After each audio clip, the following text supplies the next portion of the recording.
I never thought my last mission would end with me digging in the dirt like a dog burying a bone, but war has a way of making you do things you never imagined. My name is Captain Jake Morrison, and I've served in the United States Air Force for 12 years. I've flown missions over hostile territories, trained young pilots, and seen things that would make most people lose sleep for weeks. But nothing prepared me for what happened during those final hours at Forward Operating Base Rattlesnake in eastern Afghanistan. It was late August, and the desert heat was merciless. The sun beat down on the compound like a hammer on an anvil, turning the metal structures into ovens and the sand into something that could fry an egg. I'd been stationed at FOB Rattlesnake for 8 months, overseeing air operations and coordinating with ground forces. The base was small, tucked into a valley surrounded by mountains that seemed to watch our every move. We had one runway, barely long enough for the C-130s that brought in supplies and personnel every few days. That morning started like any other. I woke at 500 hours, did my usual run around the perimeter, and grabbed breakfast in the mess hall. The coffee was terrible, as always, but it did the job. My best friend, Lieutenant Colonel Marcus Chen, joined me at the table. Marcus and I had gone through flight school together, and he'd saved my life more times than I could count. He was the kind of guy who could crack a joke in the middle of a firefight and somehow make you believe everything would be okay. "You look like hell, Jake," Marcus said, spooning reconstituted eggs into his mouth. "Didn't sleep again?" "Dreams," I admitted. "Same ones. The ones where everything goes wrong." Marcus nodded. He knew better than to push. We all had our demons in this place. The key was not letting them take control. He changed the subject, talking about his wife Sarah and their twin daughters back in Colorado Springs.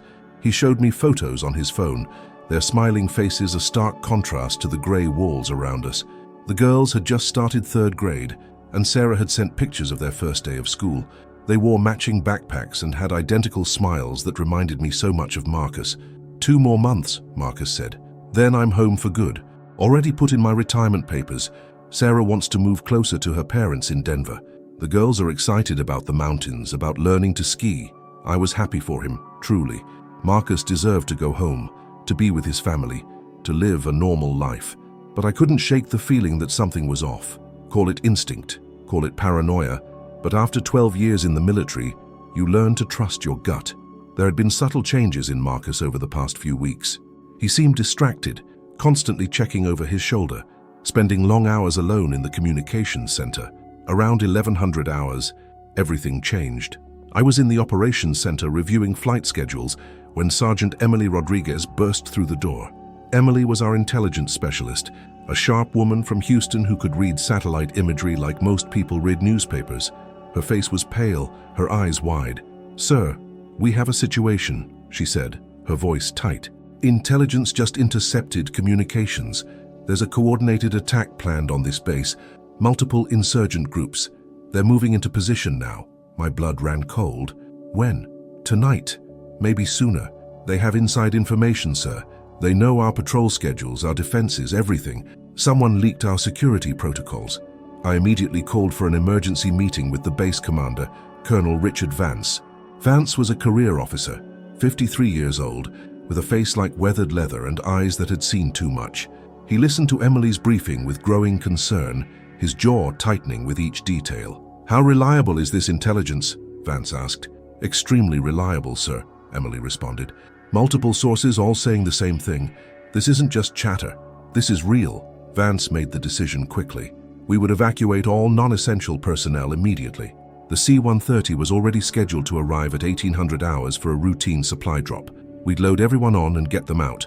Combat personnel would stay behind to hold the base until reinforcements arrived. It was a sound plan, but it had one critical flaw: timing. We had 7 hours to prepare, and the enemy could attack at any moment. That's when Marcus pulled me aside. We walked to the edge of the runway, away from listening ears. The wind kicked up dust devils that danced across the tarmac. Marcus looked around nervously before speaking. "Jake, I need to tell you something," he said. "Something I should have told you weeks ago." "What is it?" He pulled a small flash drive from his pocket. It was black, unmarked, smaller than my thumb. "This contains classified information. Evidence of war crimes committed by contractors working with our forces. Illegal operations, civilian casualties that were covered up, financial corruption at the highest levels.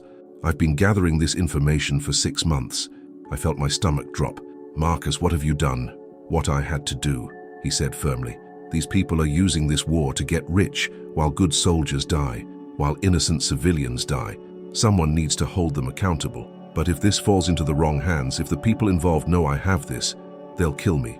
They'll kill my family. That's why I think we have a leak. I think someone knows. Why are you telling me this now? Because if something happens to me, someone needs to know where this is. Someone I trust.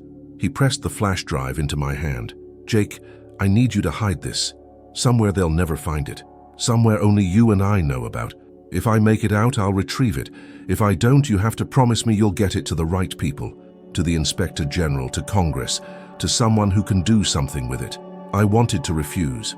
I wanted to tell him this was insane, that he should destroy the drive and forget about it. But I knew Marcus. Once he committed to something, there was no changing his mind. And deep down, I knew he was right. Someone needed to stand up for what was right, even if it cost everything. Where do you want me to hide it? I asked. Marcus looked at the runway, his eyes calculating. There, section Delta 7, about 50 meters from the eastern edge. The concrete there is old, cracked. Underneath there's loose gravel. Bury it deep. Mark the spot somehow so you can find it again. I checked my watch. 11:45 hours. Okay, but we do this together, you and me. We waited until 1300 hours when most personnel were eating lunch or preparing for the evacuation. Marcus kept watch while I worked. The section he'd indicated was near the end of the runway, partially hidden by a small maintenance shed. The concrete was indeed cracked, probably from years of heavy aircraft landings and the constant temperature changes. I used a small tactical shovel from a nearby utility box and started digging. The ground beneath the concrete was a mixture of gravel and hard-packed dirt. I dug down about 2 feet, my uniform soaking through with sweat despite the dry heat. My hands cramped, my back ached, but I kept going. Marcus stood 20 feet away, pretending to inspect the runway lights, his eyes constantly scanning for anyone approaching. When the hole was deep enough, I sealed the flash drive in a waterproof case from my emergency kit and placed it in the ground. I covered it carefully, making sure the dirt looked undisturbed. Then I found a small piece of metal debris, probably from an old aircraft part, and placed it exactly 3 feet to the north of the burial spot. To anyone else, it would look like random trash. To me, it was a marker I'd never forget. Done, I called out to Marcus. He jogged over, checked my work, and nodded. Good. Remember Delta 7, 3 feet south of the metal marker. I remember. We walked back toward the operations center, trying to look casual, but as we approached, I saw Colonel Vance standing with 2 men I didn't recognize. They wore civilian clothes, but their bearing screamed military or intelligence. Contractors, maybe, or worse. Captain Morrison, Lieutenant Colonel Chen, Vance called out. These gentlemen need to speak with you now. My heart rate spiked. Marcus's face remained neutral, but I saw his hand drift toward his sidearm. The 2 men stepped forward. The taller one, with cold blue eyes and a scar across his chin, spoke first. I'm Agent Reeves, Defense Intelligence Agency. This is Agent Park. We need to ask you some questions about classified materials that may have been compromised. I don't know what you're talking about, Marcus said evenly. Reeves smiled, but it didn't reach his eyes. Lieutenant Colonel, we have evidence that you've been accessing files above your clearance level. We have evidence that you've been communicating with unauthorized personnel. We need that information back. Now. I want a lawyer, Marcus stated. This isn't a criminal investigation, Park said. Yet. Give us what we need and this all goes away. Make this difficult and things could get very complicated for you and your family. The threat was clear. Marcus's jaw clenched. I stepped forward, ready to intervene. But Marcus gave me a subtle shake of his head. Don't blow this, his eyes said. Stay quiet. I need to retrieve something from my quarters, Marcus said finally. Give me 10 minutes. Reeves nodded. Agent Park will accompany you. As Marcus walked away with Park following close behind, I stood there with Reeves and Colonel Vance. The silence was heavy, oppressive. Vance looked uncomfortable, like he knew this was wrong, but felt powerless to stop it. Reeves just watched me with those cold eyes, measuring, calculating. Captain, if you know anything about this, now would be the time to speak up, Reeves said. I don't know anything, I lied. Marcus is my friend. He's a good officer. Whatever you think he's done, you're wrong. Loyalty is admirable, Reeves replied, but misplaced loyalty can destroy careers. Think carefully about where you stand. 15 minutes passed, then 30. I was starting to worry when I heard shouting from across the compound. Gunfire. Not from outside the base, but inside. Everyone started running toward the sound. My worst fears were confirmed when I saw soldiers gathering near the detention facility. Marcus had made a run for it. He'd overpowered Agent Park, taken his weapon and tried to escape through the perimeter fence. He'd been shot by base security. He was alive, but wounded badly. They carried him to the medical facility on a stretcher, his uniform dark with blood. I tried to follow, but Reeves grabbed my arm. "You stay here, this is a crime scene now." "That's my friend. Let me see him." "Your friend just assaulted a federal agent and attempted to flee. He's in custody. You can see him when we're done questioning him." But I never got that chance. At 17:45 hours, just as the sun was beginning to set, painting the mountains in shades of orange and red, the attack began. Mortars started falling on the base. Machine gun fire erupted from the surrounding hills. The enemy had moved up their timeline, probably because they knew we were onto them. The next 6 hours were chaos. We fought with everything we had. The C-130 that was supposed to evacuate personnel took heavy fire on approach and had to abort. We were cut off, surrounded, running low on ammunition. The enemy had better intelligence than we'd feared. They knew exactly where to hit us to cause maximum damage. Sergeant Rodriguez fought like a demon, coordinating our defensive fire and calling in air support. Colonel Vance took a round to the shoulder but stayed in command. I flew armed reconnaissance in one of our helicopters until we ran out of fuel, then fought on the ground with a rifle I hadn't carried in years. The sounds of that battle still haunt me. The constant crack of gunfire, the whistle of incoming mortars, the screams of wounded men. I remember dragging a young private named Davis to cover, his leg shattered by shrapnel. I remember Emily Rodriguez calmly directing airstrikes while bullets kicked up dust around her feet. I remember the acrid smell of smoke and cordite, the taste of fear and adrenaline. Marcus died that night, not from his wounds, but from a mortar round that hit the medical facility. Emily Rodriguez told me later that she'd been with him moments before. He'd been conscious, asking for me, saying something about the runway, then the explosion, and he was gone, just like that. My best friend, the man who'd saved my life, who had twin daughters waiting for him in Colorado, was gone. Reinforcements arrived at dawn. Apache helicopters lit up the mountains, and a battalion of Marines pushed through the valley. The surviving insurgents melted away into the landscape like they always did. We'd held the base, but at a terrible cost. 23 dead, 47 wounded. The compound was in ruins. In the aftermath, as I stood among the wreckage, Reeves approached me again. He looked exhausted, his expensive civilian clothes torn and dirty. He'd fought too, I'd give him that. "The information Lieutenant Colonel Chen stole is still missing," he said. "We've searched everything. His quarters, his personal effects, every computer. Nothing. You were his closest friend. If you know where it is, tell me. For his family's sake, for everyone's sake." I looked him in the eye and lied without hesitation. "I don't know anything about any information. Marcus never said anything to me." Reeves studied me for a long moment, then nodded slowly. "Okay, Captain, if you say so. But this isn't over. We'll be watching." They extracted me 2 days later. I left Forward Rattlesnake on a Black Hawk helicopter, watching the base shrink beneath me. The runway was still visible, that section of cracked concrete in Delta 7, the small piece of metal marking where the truth was buried. I made a silent promise to Marcus that I would come back. Somehow, some way, I would retrieve what he'd hidden and finish what he'd started. Back stateside, I was debriefed for weeks. The same questions over and over. What did Marcus tell me? Where is the information? Did I help him? I stuck to my story. I knew nothing. I was just a pilot who lost his best friend in combat. Eventually, they seemed to believe me, or at least they couldn't prove otherwise. The debriefings took place in a nondescript office building in Virginia. Gray walls, fluorescent lights, uncomfortable metal chairs. Different interrogators rotated through, some playing good cop, others playing bad cop. They showed me documents, emails, security footage. They asked about every conversation I'd had with Marcus in the weeks before his death. They brought in psychologists who tried to convince me that telling the truth would bring me peace. I held firm. I went to Marcus's funeral in Colorado Springs. It was a beautiful service, full military honors. His wife, Sarah, held their twin daughters, 8 years old, as they folded the flag and handed it to her. The girls looked just like their father, with the same sharp intelligence in their eyes.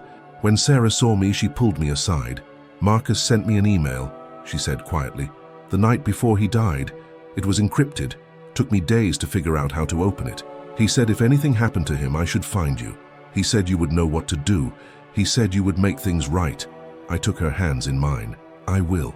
I promise you, Sarah. I will make this right. The funeral reception was held at their home, a modest two-story house with a yard where the girls' swing set stood silent. I watched as neighbors and fellow officers paid their respects, sharing stories about Marcus. One retired colonel told a story about how Marcus had once landed a damaged helicopter in a sandstorm, saving 6 wounded soldiers. A former squadron mate talked about Marcus's terrible singing voice and how he'd always volunteer for the most dangerous missions without hesitation. But it was Sarah's father, a Vietnam veteran named Tom, who pulled me aside and said something that stuck with me.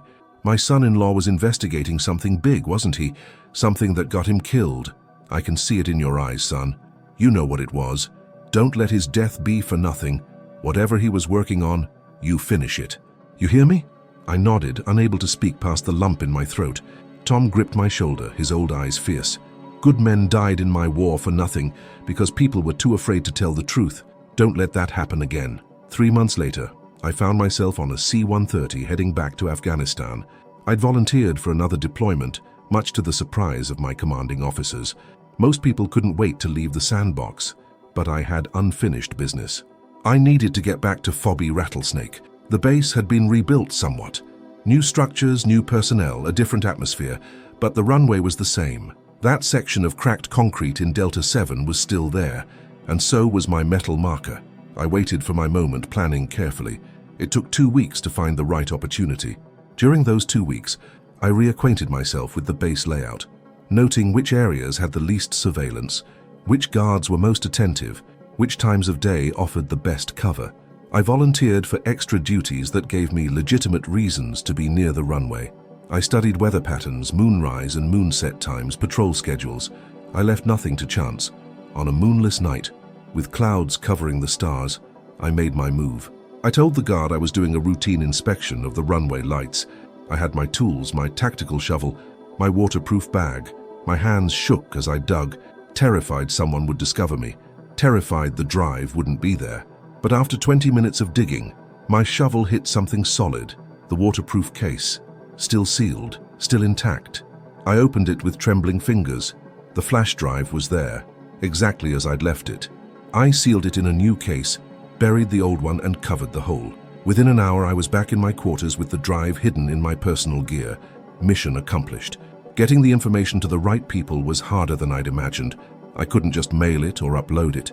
These people, whoever they were, had reach. I needed to be smart. I reached out to a journalist Marcus had mentioned once, a woman named Jennifer Walsh, who specialized in military investigations. We arranged a meeting in Germany during my leave rotation. Jennifer was in her 40s, sharp-eyed and skeptical. She listened to my story, examined the flash drive's contents, and her face grew pale. "This is huge," she whispered. "This is going to bring down some very powerful people. Are you prepared for what's coming?" I made a promise, I said simply. We met in a small cafe in Frankfurt, away from military bases and embassy districts. Jennifer brought a laptop with security software I didn't understand. We spent 4 hours going through the files. There were financial records showing millions of dollars in fraudulent billing. There were reports of civilian casualties that had been deliberately misclassified as enemy combatants. There were emails between contractors and military officials discussing how to hide evidence of war crimes. There were photographs, audio recordings, sworn statements from whistleblowers who had been silenced. The story broke 3 months later. Front page of major newspapers, lead story on every news network. Evidence of systematic corruption, war crimes covered up, billions of dollars stolen from taxpayers. Congressional hearings were called. People were arrested. Some fled the country. It was a scandal that rocked the Department of Defense and the contracting world to its core. I testified before Congress in a closed session. I told them everything. How Marcus had gathered the evidence, how he'd been threatened, how he'd died trying to protect the truth. I told them about Reeves and Park, about the threats to Marcus's family. I told them about burying the flash drive under the runway at Forward Rattlesnake. The testimony lasted for hours. Senators and representatives asked detailed questions about the evidence, about the contractors involved, about the chain of command that had allowed such corruption to flourish. I answered every question honestly, holding nothing back. Some of the committee members looked angry, others appeared shocked. One elderly senator actually had tears in his eyes as I described Marcus's final days. The chairman of the committee, a former Marine from North Carolina, leaned forward when I finished. "Captain Morrison, what you've done here today took enormous courage. You've honored your friend's memory and served your country in the truest sense. We will ensure that Lieutenant Colonel Chen's sacrifice was not in vain." The fallout was enormous. Several high-ranking officials were forced to resign. Contractors lost their licenses. Criminal prosecutions began. It would take years to sort through all of it, but the process had started. The truth was finally coming to light. Reeves was one of those arrested. Turned out he wasn't really DIA at all. He was a contractor working for one of the companies Marcus had exposed, sent to retrieve the evidence by any means necessary. He was charged with conspiracy, intimidation, and several other crimes. I testified at his trial. Through it all, I kept in touch with Sarah and the twins. I sent them letters, called when I could. I told them stories about their father, about his courage, about how he'd done the right thing even when it cost him everything.